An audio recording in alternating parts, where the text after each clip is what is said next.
Welcome, welcome. It's so exciting to have a handful of you here. We're just going to get rolling because we all know how the virtual world runs, which is that people will pop in and out, and many people registered who will probably look forward to getting our recording of the event after. So it's Sunday. You have either a few or many hours left to your weekend. So welcome to a presentation on a gap year in the arts. And for those of you watching live or watching the recording, you have such a treat in store in the next hour because you are truly logging in to see some of my favorite programs. You're going to speak with the directors of these programs and learn about 4 incredibly unique, but also some really similar in terms of philosophy programs. So in the way of the briefest introductions, I am Jane Sarouhan. I am one of the co-founders of J2 Guides. The other co-founder is the other J of the J2, which is my husband and partner, Jason. And we have been working in experiential education and gap year education for over 25 years. So I was going to say I'm not an artist, but I'm going to claim it. I'm an artist. I play ukulele, I make jewelry, I do perler beads with my 12-year-old, like you can't imagine. And I love art. I love how art infuses my own life with joy, reflection, calm, perspective. And I love seeing how art unfolds in our gappers' opportunities. Because what we're talking about with an intentional gap year is grabbing hold of any interest of yours or your child's or your students and letting them explore it to a place that is not burdened by grade or performance per se, but truly exploring for the joy of learning and exploration. We know with art that some students are intrigued by the idea of developing a portfolio and potentially using that to apply towards applications post high school, which I think is wonderful. And many students equally are coming just for the desire to rekindle often a lost art, literally and metaphorically, that this interest had to kind of get put to the wayside because academics or other curricular obligations took precedent. So we're here today to learn a bit about how art can weave into a gap year, a gap semester, or even shorter than that. So over the next hour, you will hear from the directors of 4 wonderful organizations. The format we've come up with as a team is a 2-minute kind of speed dating introduction with probably a slide deck from each of the 4. So I'm going to introduce and you'll see a quick slideshow just to get the overall nuts and bolts of the program. We have a handful of questions, which I will help to moderate and kind of send to specific programs.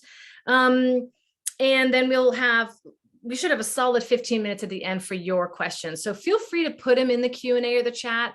If they're relevant to be answered in the moment, we will, or we'll just push them all to the end, and you're welcome to unmute and let's talk to each other.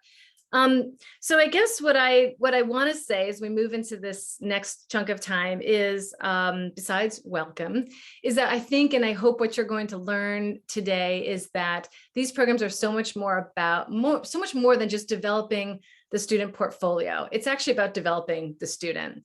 And this is really in alignment with kind of the gap year philosophy in general, which is these are opportunities for students to really step into their emerging adulthood, their curiosity, their passion for life, their personal expression, a sense of community and connection. And I think you're going to really find that that is a theme we're going to hear throughout the next hour.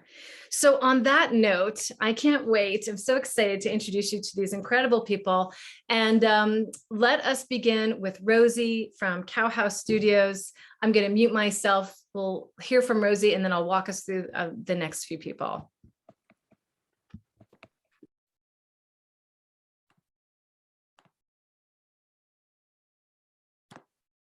Hi, everybody. Just going to. Sorry. So hopefully you can see all my slides there. Just pulled up an image. My name is Rosie O'Gorman. I am co-director of Cowhouse Studios, and I'm joining you from Southeast Ireland, from County Wexford this evening. And I'm going to tell you a little bit about Cowhouse Studios, which is our visual arts studio on a rural farm in Wexford, and about our gap year program called Fieldworks. So Cowhouse Studios itself, we're an artist-run space. Myself and my husband, Frank Abruzzi, who's originally from Philadelphia, started Cowhouse after we graduated from college many moons ago. And at Cowhouse, we support contemporary visual arts practice at all different levels. So we host a number of different educational programs for students, and we also host professional artists for residencies. And today I'm just going to tell you a little bit about fieldworks. So Cowhouse is located on my ancestral family home. You can see the Cowhouse, the building on the left there is where all the studio where a lot of the art mix is made. And on the left, we have our accommodation. And the farm itself has been in my family, my ancestral side of the family, my father, about 300 years. And it's very much located in a beautiful rural landscape. You know, there's a forest and a pond and 200 acres to explore, and it's very much surrounded by different kinds of dairy and beef farming and vegetable farming. And this landscape offers the opportunity to kind of obviously be in a very different landscape or urbanscape than our students are used to, but it also offers the opportunity to engage with the different notions and ways of making art that include social, economical, agricultural, and to kind of consider these things in the landscape that they're in. For fieldworks, we focus on kind of three main components. The first component is thinking about and focusing on technical workshops and demonstrations. And within those, we teach mainly painting, drawing, photography, and new media. And with these workshops, it's definitely focused on developing a certain craft and skill and technical ability, but also thinking about your ideas and your content and what it is you're curious about to explore in the world. We would see art as a way to kind of pursue your interests and explore those through a visual art practice. And so alongside those technical skills-based workshops, there'd be very much focused on content and your ideas. And so for the first 4 weeks of the program, we kind of introduce our students to all the different materials and equipment that they'll have at hand. And then the second and the third month is much more focused on kind of expanding your ideas and kind of honing in on the things that you'd like to focus on. The second main component of the program is independent studio time. And so we would see art, it's that balance between technical guidance and demonstrations and then independently working in the studio. And maybe this is responding to feedback from a critique or feedback from a tutorial with one of our teachers. Maybe you're responding to a project brief. And so it's your chance to kind of work through and research these projects. And so a few days a week will be demonstrations and workshops, and another few days might be independently working in the studio. And then the third aspect of the program would be travel and professional development. And we're in Ireland, so we want people to kind of explore and, learn about the culture and the history. And this often, inspires the work that's made, but to really get a deep understanding of where they are. So we'll travel 1 to 2 to 3 days a week. We'll do local day trips where we really kind of get to know different cultural spaces and artists, but also kind of community groups within Wexford and the southeast. And we'll also travel to Dublin and different beautiful spots in the west of Ireland. And alongside the kind of historical and cultural element, we're also kind of meeting with artists and gallerists and curators to kind of learn about contemporary visual arts practice in Ireland. So I look forward to telling you more about the program and to answering any of your questions. And I'll hand you back to Jane now. Thank you. Thank you so much, Rosie. I'm so excited. I'm going to pick up on that 300-year number, if anyone else caught that, and come back to that in a little bit. So excited to hear from Andrea, who is neck deep in running a semester program currently. So we're so lucky to have her here with us to learn about Barrage programs. Thank you so much, Jane. It's a real privilege to be here with all of these wonderful programs. I'm just going to go ahead and share my screen. Can everyone see that? Great. So a very warm welcome from Normandy, France. My name is Andrea Martin. I'm the director of Barrage programs, and I'm going to speak about our Barrage Creative Semester, which is happening right now here in Normandy, France. We have 22 students here living here with us in Normandy, France. So this program combines artistic practice, what we call creative exploration, and cultural immersion here in the Normandy Peninsula. And this is our residence. This is a 250-year-old chateau here in Normandy, France, Chateau Le Mont-Epinguet. We've been hosting programs here for over 15 years. So it's a really unique opportunity to live in this beautiful historical residence in a creative community, experiencing life here in rural France. We offer optional French language learning from beginner through advanced. in addition to all of the creative pursuits that we nurture here. These are the people who really make it happen. Our Barrage faculty are all working professional artists from all over the world, from New York, Los Angeles, Chicago, London, Dublin, who take time out of their professional careers to come and mentor our young artists here. So as I mentioned, the program centers around artistic practice, and we have a number of different disciplines that you can choose from, including theater, film, writing, music. We do studio art. We do a lot around design, so both design for film, design for theater, and graphic design, and also photography. And our creative exploration, we offer morning workshops in everything from singing to Shakespeare to French cooking, meditation, music production, design principles, and everything in between. Really great sampling and dabbling space that's open to every student here.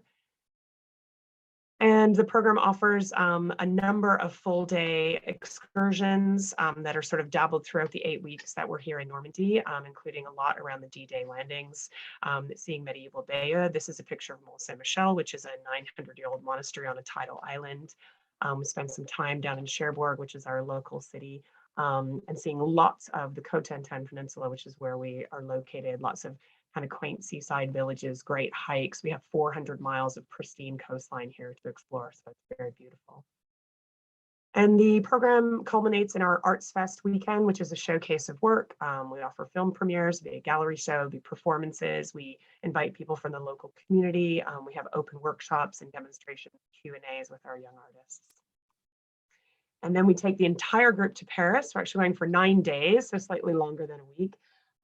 We have a guide that comes in and leads all kinds of guided tours, gallery tours, walking tours, doing some of those hidden gems. We spend an entire day in Versailles as well. If you want to learn more, you can jump on our website, follow us to see the program unfolding right now here in Normandy at Barrage Programs. That's a little bit about Barrage Programs, and I look forward to telling you a little bit more later. Wonderful. Thank you so much. And as you can already hear, these are such holistic programs, right? There's the art clearly and top notch and a wide variety of mediums. And yet there are these pieces that are meant to continue to complement the overall student experience of really absorbing this landscape and all that it has to offer. And we're going to hear even more about that as we switch to Ryan from Irish Gap Year. Yeah, hi, hey everyone. My name's Ryan, as Jane said, from Irish Gap Year. So like Rosie, we are also based in Ireland, except we're in the Northwest. So we are in County Donegal, which was National Geographic's coolest place on earth a few years ago. And for good reason. It's really, really beautiful. It's rugged, there's mountains, there's the ocean, like literally on our doorstep. So it's an incredibly inspiring place. And our Irish Arts and Culture program, I'm going to show you a little video of it now as I chat through the program. It's a semester-length program. There's 15 students on the program. There's 2 program leaders, and it's all about working with a range of professional Irish artists across a, sorry, I'm gonna play from current slide as I talk. Yeah, across a range of disciplines. So our students start off broad, and this is all about the creative process. You don't have to be an amazing artist to do this program. You just have to want to explore your creative side. And really just, that's the journey for connecting to Ireland, to our community, to the culture, to yourself, to your peers. So what do we do? I'm going to pause that music because it's a little distracting. So we work in charcoal, we work in oil painting, we work in film and theater, we work in photography, mixed media upcycling, jewelry making, leather crafting, and creative writing. So those are all different areas that we work in. And in the beginning of the program, all the students do everything. And then as the program goes on, you get to focus in on which aspects, which disciplines, which artists you're relating to most, that you're feeling passionate about. And we work towards a expo at the end, where it's a student-led project. It's their kind of capstone. And it's all about bringing the community together for a really amazing evening of art and conversation. So you'll actually be exhibiting alongside local professional artists. So integration is the name of the game. Here you can see some of our art workshops. This is our mixed media upcycling workshop with Ken Gunning. So yeah, what makes this program unique, I think, is one, you're learning to manage a household with your peers. So it's like very much an adulting real world skill. You know, you're learning to cook, do your laundry, take out bins, all this kind of stuff, and navigating your relationships. But you're also making art every day. So there's about 45 art workshops over these 12 weeks, and each of them is 3 hours in length. So it's a lot of contact hours of art, and then you have your studio time on top of that. Mixed into that are our trips around Ireland. So every other week, we hop in our mini buses, we own our own buses, we head off road trip, 3, 4, 5 days. We go to Dublin, Galway, Belfast, all over the country, basically. And so ultimately that amounts to just over a quarter of your time with us is really getting to see the country and get out and see the cultural must-sees and the off-piste locations as well. So this program, as I said, it runs in the autumn for 12 weeks. It also runs in the spring for 12 weeks. It does tend to fill about 3 months in advance. And you can find out more on our website, which is irishgapyear.com. And with that, I'm going to hand it back over to you, Jane. Great, Ryan. And just realized I meant to suggest this earlier, but I just put in the chat my own name and kind of who I am, my website and email. I want to make sure each of our panelists does the same. As we head on over to an introduction from to our last, but certainly not least, colleague in this field, Nick from Art History Abroad. Evening. Thank you very much. I'm just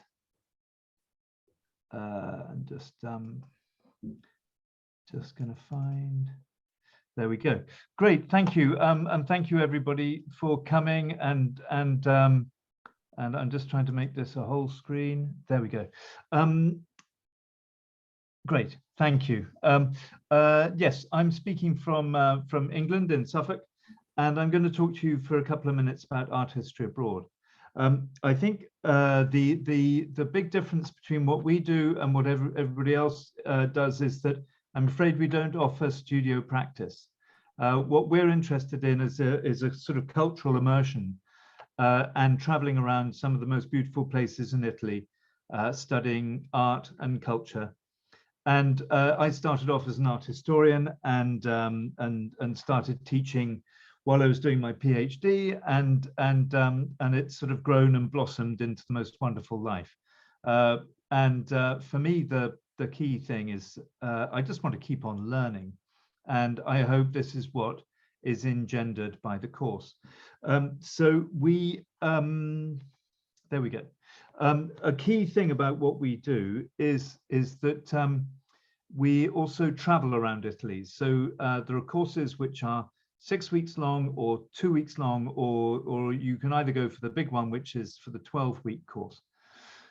And of the places we visit in Italy, for example, we would go to Venice and Florence and Siena, to Rome, then down to Naples, and then perhaps to a little island called Ischia. But there's a sense of momentum about the course, and I think that's kind of exciting. And also, as I'm sure you can imagine, all of these cities are really very, very distinct. You know, there is nowhere on the planet like Venice, for example. But also what we can do is that in certain places we can get private access to things, which is very exciting. So last week we were running a course in Rome. It was just finishing off in Rome, and we managed to get into the Sistine Chapel, or around the Vatican museums and into the Sistine Chapel with the guy who opens up all the doors at dawn. So we had to get up and meet him at about 5:30, but it was pretty thrilling going around and opening up all of these doors. And that really is the sort of key to all of this. It's about on-site learning, and I think there is nothing more important than seeing art and architecture in the right place.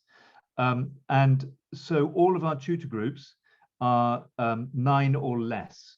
There are usually about 16 on the program. Before Christmas we ran one for 26, but that's about tops. That's we wouldn't do anything bigger than that. But I think it's really important, and I hope this slide gets some of it across, that conversation is the thing. Art is a wonderful thing to talk about, and it's one of the whys. Why should you do this? And it's because it's so good for your intellectual confidence on your way to university. The tutors are tremendous. I started art history abroad when I was 23. Sadly, I'm not 23 anymore, but I really do see the value in having people teaching who are kind of at the cutting edge, who are burning with enthusiasm for their subject, and they're very relatable. So in this slide, actually the tutor is the one who's on the left-hand side. That's Henry. And it was just something that he thought would be quite good fun, which was to get a gondola and go down the Grand Canal and read some of Byron's poetry.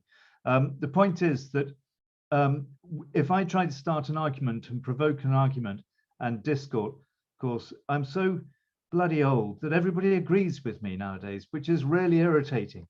I'm trying to start an argument and nobody will have a go back, which is charming and all of the rest, but it's kind of not the point. So young tutors, enthusiastic. There is a creative element to this, but I cannot hold a candle to the others who you've heard from already. They've got so much more, at hand, and it's wonderful to hear how much you're allowed to create on the facilities on their programs. We're kind of limited because we're traveling. We can't wander around with easels, but we can. I do think it's really important, whether it's drawing or poetry or writing reviews or doing whatever, that you get into the habit of being creative every day. And I think that's what all of us share as program directors here. Oh yeah, La Bella Vita. But basically, we want to have as much fun as possible. My idea of a good day is to have two in one, to be frank. You work hard during the day, but then you go out and have an absolutely amazing time. And that's kind of in line with the idea of traveling around Italy. Anyway, I'm conscious of time and I'm sure we'll pick up on other themes during the questions. So I'm going to hand back to Jane and thank you very much. It's kind of you to come. Thank you so much, Nick. So there you have just a brief window into these, right, 4 really extraordinary programs run by truly extraordinary people, and already have a sense, right, of just how personable and gracious and committed we all are to this field of gap year. And again, I think most of us position ourselves as really educators and mentors first and foremost. Whatever our medium is, whatever our strategy, the hope and aim here is to connect with young adults who are really on the precipice of the next big step of their lives, whether it's as creators or creatives or artists or just as humans trying to figure out what's next for them. Who do they want to be? How do they want to be? Well, let's surround them by provocative, curious, supportive, inspiring peers and mentors and some spectacular environments and see what comes of it.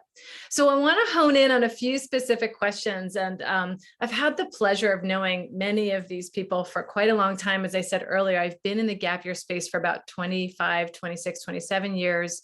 As a field instructor, I used to run an organization that took students overseas. And now as a gap year consultant, my job is to know who's out there, what's reputable. So I should say right out the gate, I could have said this 20 minutes ago, you could put all of these on the green light. Yes, highly reputable, gold star, doesn't get any better than this in terms of programs. But the trick then is not just that, it's what's the right fit for you. And that's hopefully why you're here today. It's not just to legitimize gap year, legitimize these programs, but to start to find the finesse, the detail on which program is the right one for you. And just because one of them here was right for your best friend or a cousin or a sibling doesn't mean that it's necessarily the right one for you. So that's what we want to get at next. And so this first round of questions, I really thought long and hard about each of these wonderful programs. I wanted to give them an opportunity to say more about some of their own special sauce. And so, Ryan, I'm going to start with you. And you even came out the gate talking about County Donegal and just how special it is. And I feel so privileged that on a site visit that you invited us, we got to spend time in your home, and we're the home of Irish Gap Year. And Bundoran is clearly a remarkably charming and welcoming and warm place. It's got everything, as you said, it's got this coastline for adventuring. It's got all these local artists teaching your students, painting, drawing, leather making, woodworking. And yet you also said that the home piece of learning to take care of oneself is also a really important piece. So can you tell us how Bundoran, how this lovely town really helps to achieve all of these core goals of Irish Gap Year? Yeah, absolutely. So it's such a perfect incubator for gap year students and such a good space for it. It's a small town of 3,000 people on the coast, and it's surrounded by countryside, surrounded by beautiful mountains, very inspiring landscape. It's a place that attracts creatives. So even though it's a small town, it's really vibrant, and people come here from all over Ireland and from all over Europe to take their holidays and to be here for, the music, the beaches, nature, the creative scene. So it's vibrant. Lots of artists in the Northwest. It's really known for attracting artists. So we've got our pick of all these amazing professional artists that we've cultivated relationships with and work with. And then the town, there's great cafes, there's great pubs, there's shops, there's the cinema, there's the grocery stores and everything. And it's all very walkable with a big promenade. So it's the kind of place where after a week or two, our students actually get to know people in the town. They know the shopkeepers, they know the people working in the cafe on a first name basis. They bump into me and my family out for walks. And so there's this really strong sense of community. And I think that's something that's really important and unique here, is you really are coming into the fold of this community and in the arts program of the creative community of the Northwest. Having your own house, for a lot of our students, it's the first time. It's a first. And compared to going to college with your dorm room, it's like a huge amount of freedom. You can come and go from your home. And what we do is we balance that freedom with support. And that works because it is a small place. And if our students need us, we're a WhatsApp away. I live less than a mile from the student housing, as does most of our team. So it's very much that balance of support and freedom, getting involved in the community, and then just encouraging our students to learn how to manage a home, because that's a big thing. That's an adulting skill that will serve you really well in college and beyond. So that I hope that answers the question. I think it absolutely does. And just again, want to encourage families to start putting questions of your own. And I think it really touches on, I think safety is a big concern as parents. We wonder, like, how do our kids get there and what's the life like? And I think it's already evident how much is in place to support students. But I think that really does a great job of it. Thank you, Ryan. Nick, I want to tap you next, because I have also had the privilege of shadowing an AHA, or Art History Abroad program, in Rome. I have had the privilege of our families sharing many a meal together, and your enthusiasm is palpable, it's infectious, it's incredible. And I could see how you make everything come to life. And you've even already said it today that, you didn't even really talk about art history. You're talking about arts and culture. And I wonder, how could you address families who maybe initially hear art history and think, oh, that sounds a little academic for me. I took an art history class and I didn't feel like I did great in it. Or I'm sure this is not the first time you've been asked this or confronted it, but what do you tell that prospective gapper who feels that an art history program maybe sounds a little bit more academically oriented than they had imagined? Because I know how I've been impressioned and influenced by you, but I want you to say more to our listeners today. Okay. So on the one hand, yes, it is to a point academic, but I see no contradiction between academia and love. Frankly, so you know, in so many respects, I think it's really important that when people come, quite often they end up falling in love with the subject. It is so different to be on site, to be able to see things for yourself, and to be able to see these things with an enthusiastic tutor. But I also don't know if anybody gets this, but slightly going off on a tangent, but does anybody here get that sense of the hairs standing up on the back of your neck when you hear something wonderful? Quite often people get it with music. I get it with music, but I also get it with looking at landscape or paintings, or sometimes when an idea falls into place and I think, oh my God, that's how that worked. I had no idea. And it's exciting. And that sense, that little hairs going up on your back of your neck, is basically what cats and dogs do and every other creature in the world. It's a flight or fight mechanism. Weirdly, we as humans get it when we see and hear something beautiful.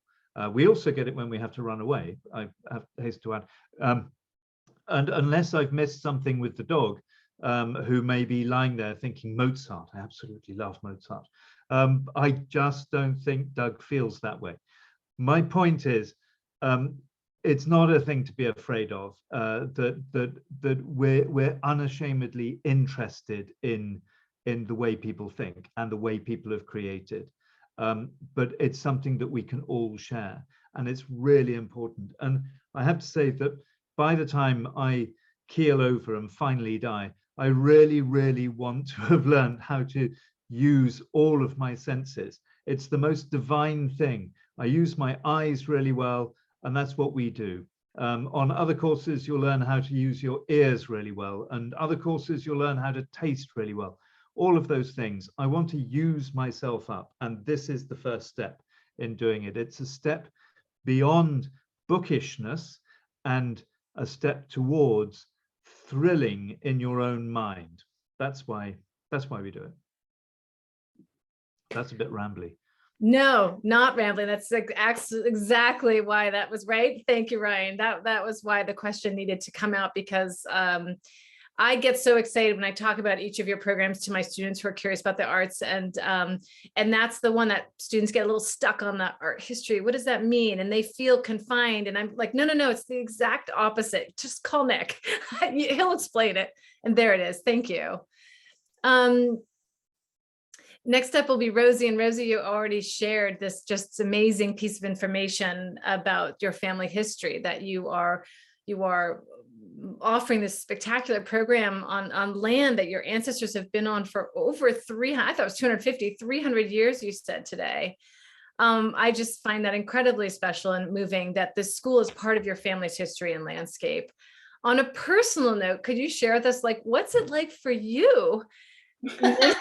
Mentoring young artists, where you used to run around as a young, curious, naive, idealistic artist, but what's it like for you to mentor young artists in your family's home and community?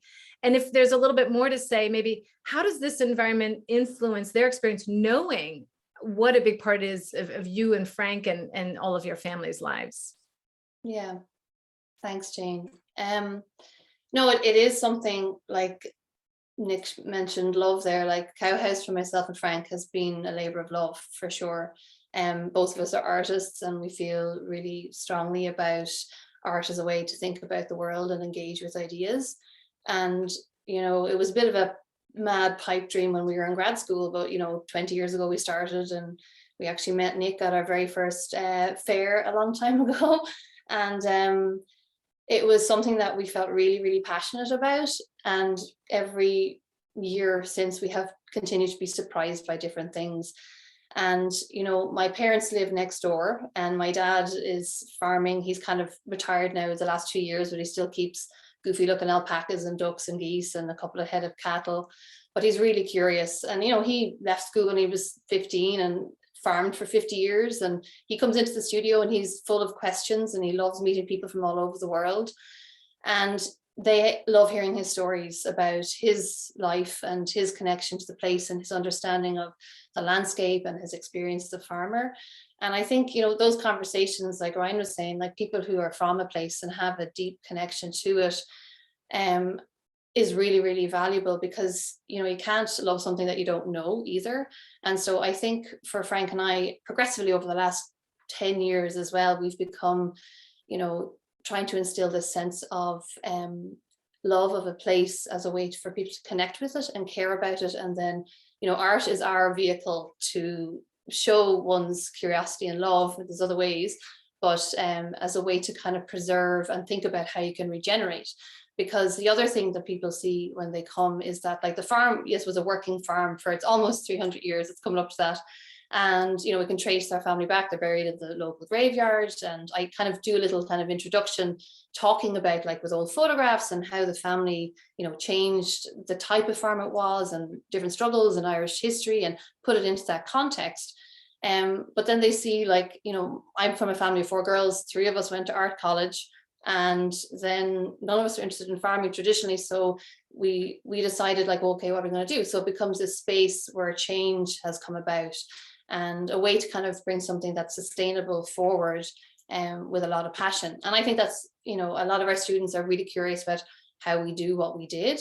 And that's, like, very much at the core of being a Cowhouse. But then as they move out and we visit other artist run spaces, We go to Fennelly's Cafe, which is in County Kilkenny. It's run by Aton, who's a curator, but she has like a small cafe that's very much focused on local and organic, and then they host kind of different small festivals. We go visit KCAT, which is another small organization that works with artists with who are with intellectual and without intellectual disabilities, how they phrase it. And so it's like artists working in a community that's really inclusive. So we're also interested in kind of working with different, like very kind of traditional artists, but also like people who are integrating themselves into community, because art can be, I suppose, in service in so many different ways, as well as hanging art on a wall. Like there's different ways you can carve your path forward. And I think that's kind of what being at Cowhouse can provide. Also, you know, playing with the dogs, and our kids are running around, and the feedback they get from my dad, for example, is really like honest. You know, he keeps it real at the same time. So yeah, that's just kind of a sense of it. That's amazing. And I can't wait to get back to Ireland so I can lay my own eyes on that beautiful place. Meet your dad. Yeah. And all your sisters and everybody else. It's be incredible. But what a gift that you're sharing with all of these young artists. Yeah, thanks, Jane. Yeah.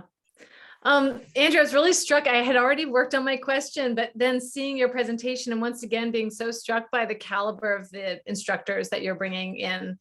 And that really confirms where I wanted to go with the question for you, which is I suspect, and correct me if I'm wrong, but that you are seeing a wide range of young creatives, those that just want to have a super creative and rich semester without necessarily aspirations of it going elsewhere. And those who maybe are really looking to become working professionals in their craft.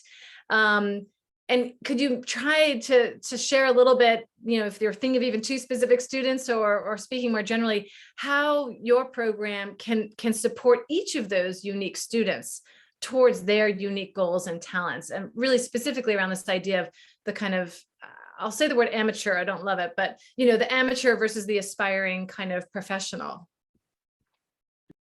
Yeah, it's such a great question. It's fantastic that you picked up on that, because that is such the perfect description of the group we have here now. So everything from those who just want to have some time on the right side of their brain, you know, creatively curious, I call them, who are then going off to college to study politics or economics, right the way through to students who definitely want to pursue creative careers.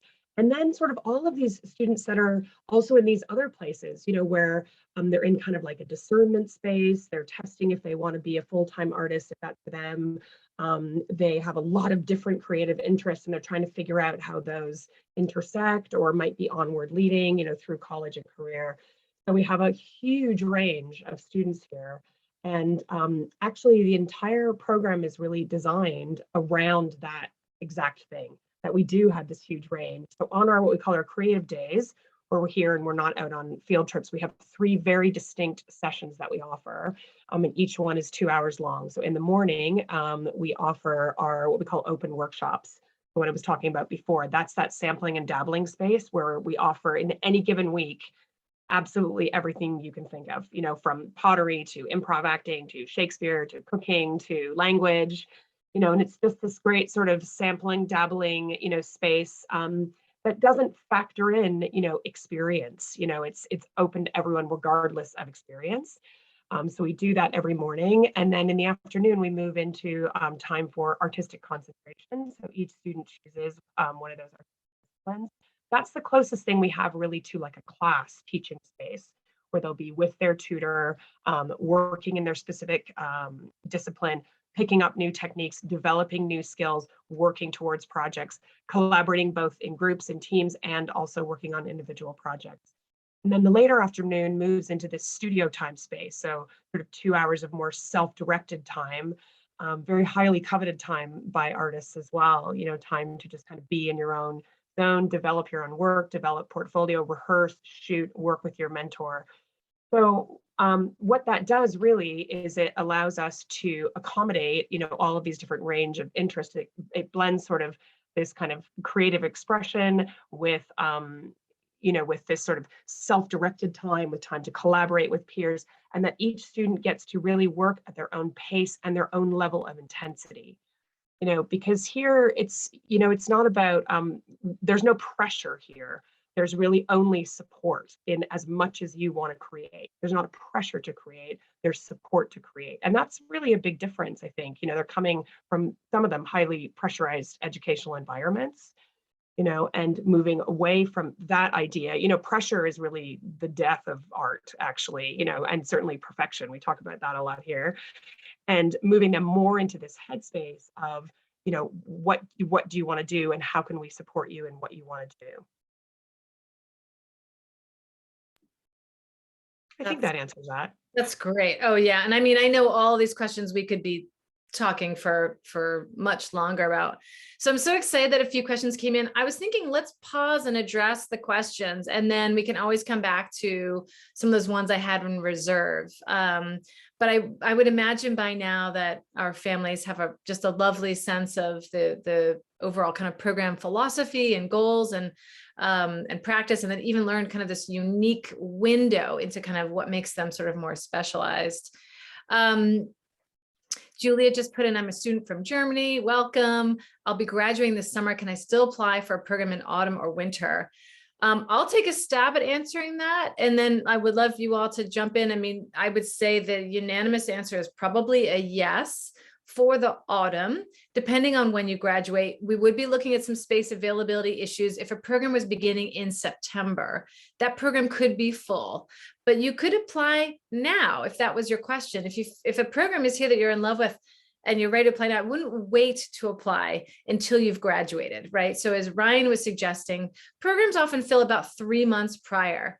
And so if we look at a September start date, in the generous realm, that'd be June, July, August, right? I actually find that some programs will fill even sooner. Sometimes some programs could fill as early as April with a September start. So we've got to think about, if you want to be in the autumn, if you're ready to apply to one of these programs, I would suggest sooner rather than later. If you don't want to manage that until you get through school, understandable.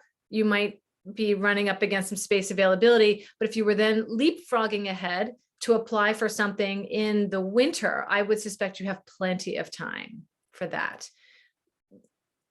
Let us know if we address that, Julia. And does anyone here want to unmute and add your own 2 cents to that answer?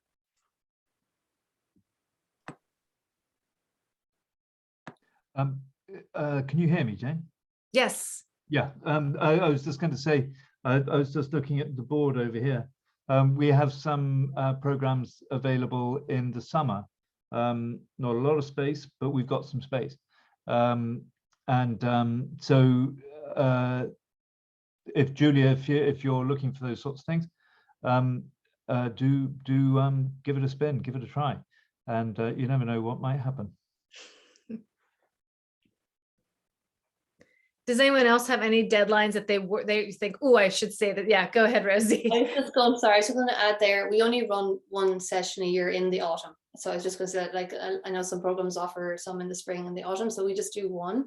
And then our enrollment is just 12 students. So we tend to enroll on the earlier side as well. So I was just going to say that because we're small.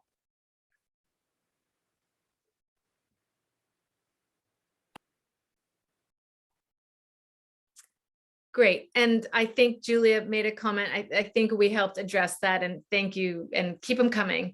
The next question I saw, was back to Eva or Eva. Which program would be ideal for someone wanting to specialize in acting?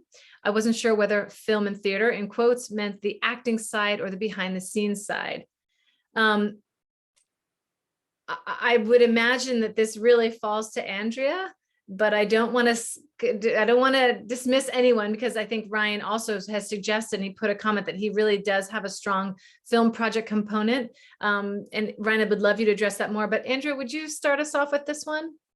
Yeah, we do a lot in the acting space, both stage acting, traditional theater acting, and on-camera acting. That was how we started out in 2008. We were an acting program. So that's really one of our big strengths. And you can cross over as well, doing some behind the scenes, learning some elements of filmmaking as well, which is very supportive for actor training. particularly like, learning directing, how to direct actors, how to communicate with actors, that can be really supportive. Yeah, and for us, we have student film projects every year, work with a professional actor and director. And basically it starts off with like foundational acting, and everybody kind of does that before we start to film or anything like that. And then our students write their own scripts. Usually we have, out of a group of 15 students, we'll have usually at least 3 film projects. A lot of murder mysteries, a lot of like zombie, lighthearted, tongue-in-cheek kind of stuff, but super, super fun and a great way to practice your technical skills, creative writing a script, filming, editing, and of course acting. And then we actually screen it in the local cinema, and we have a big night out with popcorn and everything, which is cool. It's to see your own film on like a full-sized massive screen is really, really cool. I did drop one of our recent student films into the chat there. It's a zombie film, which is really funny. So check that out. And there's others on our YouTube channel too. So yeah, there's definitely an opportunity to make films and act on our program as well. That's great, Ryan. Thank you. I'd love to keep moving.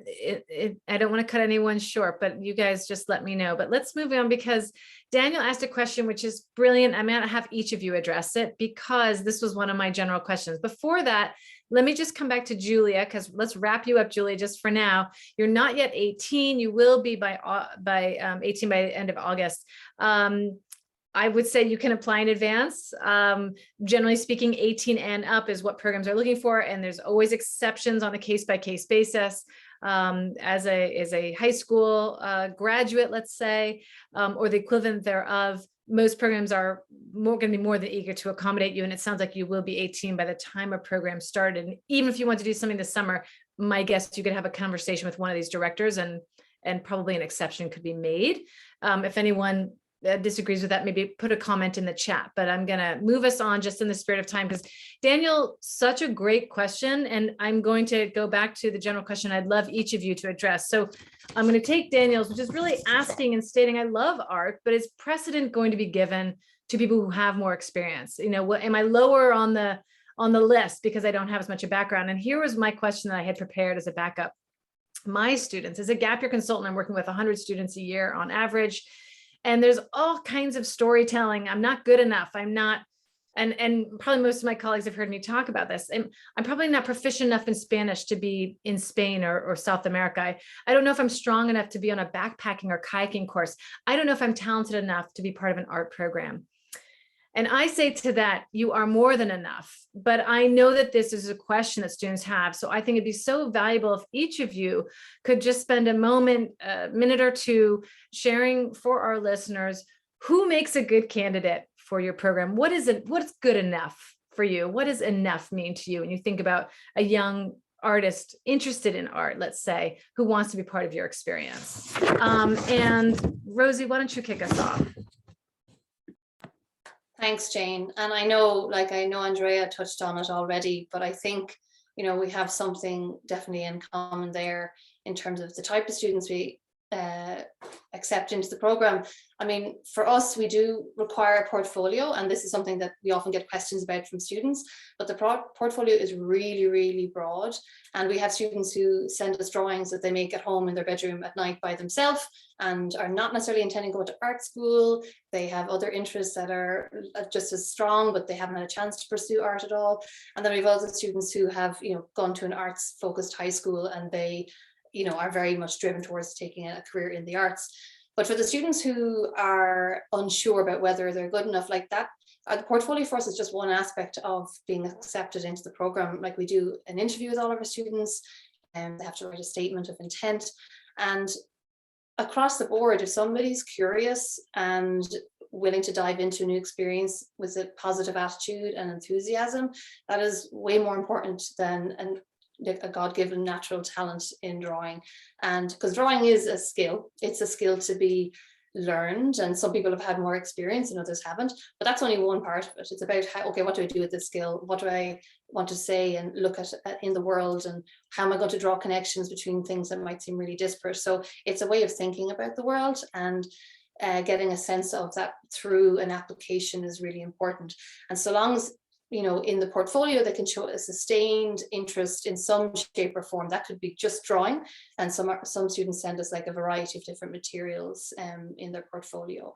And so kindness and curiosity are something we really value when we have students in a group together. Thank you, Rosie. Ryan, what would you like to share with respect to that question? What are you looking for in a student? Do they need a portfolio or audition? How much experience is required? Yeah, it's a great question, because it's a question I think each of us probably is used to fielding from students. You know, it comes up a lot. It can be intimidating going into these programs thinking, oh God, like, do I need to be able to climb a mountain? Do I need to be able to paint an amazing picture? The answer is what you need is enthusiasm and an interest in trying new things and pursuing them. So I have this chat with a lot of students and their families. Some of our students are bound for art college and are brilliant artists. Some of our students have never picked up a paintbrush or a piece of charcoal before in their lives. And a good tutor and a good, well-planned program will teach to the middle. And those tutors can meet you where you're at. Because they are professionals, and that's what's super exciting. And you know, I think our perspective on art is that it's fun, it's lighthearted, it is about the process versus the end destination, which is cool because it's the same journey. It's unique to each person, but everybody's on that journey together in these programs. You know, as we work towards the expo and as we explore Ireland and everything through the lens of art, you know, it's really just a matter of, are you a creative person or a person who's interested in exploring their creativity? If the answer is yes, and it sounds like, and making art every day sounds exciting and fun to you, then that's a match. And experience is very much second fiddle to that. Wonderful. Andrew, would you like to add your 2 cents? Yeah, I would just echo everything that Rosie and Ryan said. First of all, I mean, we have no portfolio submission process or audition process for a program, which is actually very unusual for an acting program. Usually, traditionally, acting is thought of as a very competitive industry, but you know, if you take a look at our website, I've never done a full word count, but I think the words nurturing and non-competitive appear about 200 times on our website. So it's something that we're very proud of, actually, that we've built this supportive, nurturing, non-competitive space here. I said from the first time we started the first program here in 2008, any student who looked at our website and was excited to come and live in a creative community in an old French chateau in the middle of Normandy was a student that I was excited to have. So any student who looks at our website and just kind of gets that yes feeling that this is a place I want to be, that's a student that we're interested in having, and that we will find a way for them to join us. Wonderful, thank you. Nick, I don't want to leave you out at all. I think we've covered it well, but any specific or strong criteria for you? Same question. In terms of student exposure to art or art history. Just enthusiasm, and hungry for life, desperate to not be in a classroom, all of those things. And I have to say, partly because of the last 2 years and the circumstances, I've come back into teaching the gap year courses more, or dropping in, and so and actually one of the joys is watching people develop, and seeing them when they get into their last week and how different they are from and I bet that's what we all share. It's that sense of seeing somebody develop. That's all that's important. It doesn't matter how great anybody is, it's just where they've come from and got to. That's all. Wonderful. Thank you so much, everyone. And I think this is going to probably be our wrap up, slowly but surely. There is one more question, but I think it would just stretch us. And I think what will happen from here is that anyone who has registered, including everyone here right now, will get a follow-up email. So we'll make sure you have everybody's contact information. You've now got a face and voice to an organization, and you can email directly these people and continue the conversation. Your questions were brilliant. So thank you so much for that. Just 15 minutes there of your questions. And I think we really got to them, and that's what's ahead for you, is keep being curious. That's sort of the message here from everyone, isn't it? Is keep being curious about art, keep being curious about you, keep being curious about the gap year. Any program here that has kind of caught your attention, you should start following on social media. You'll get a brilliant sense of what current students are doing. Just kind of, again, more of the ethos and style, and free webinars. So would really encourage you to follow people on social media. Everyone would be more than thrilled to set up a free phone call or consultation with you to help you assess if it's the right fit for you or your child. So people's emails, social media, free webinars.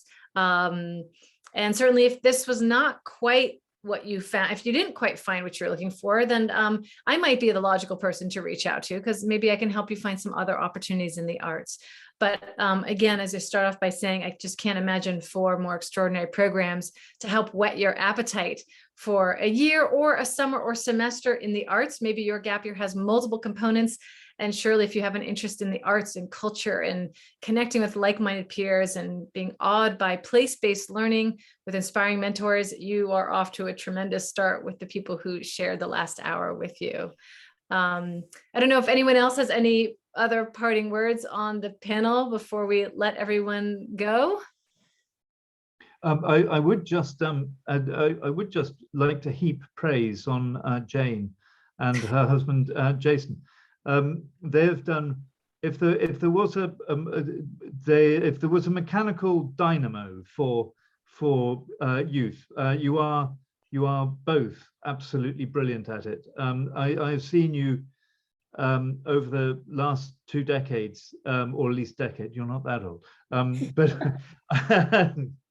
but I have seen you advise people brilliantly, and what you don't know about the opportunities worldwide is unfathomable, and I don't know anybody, and because of the pair of you, you bring so much to people's lives from different directions.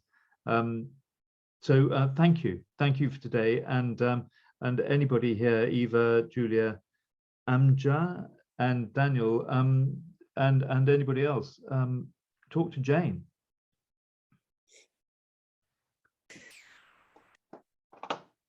That's incredibly generous and kind of you, Nick. Thank you.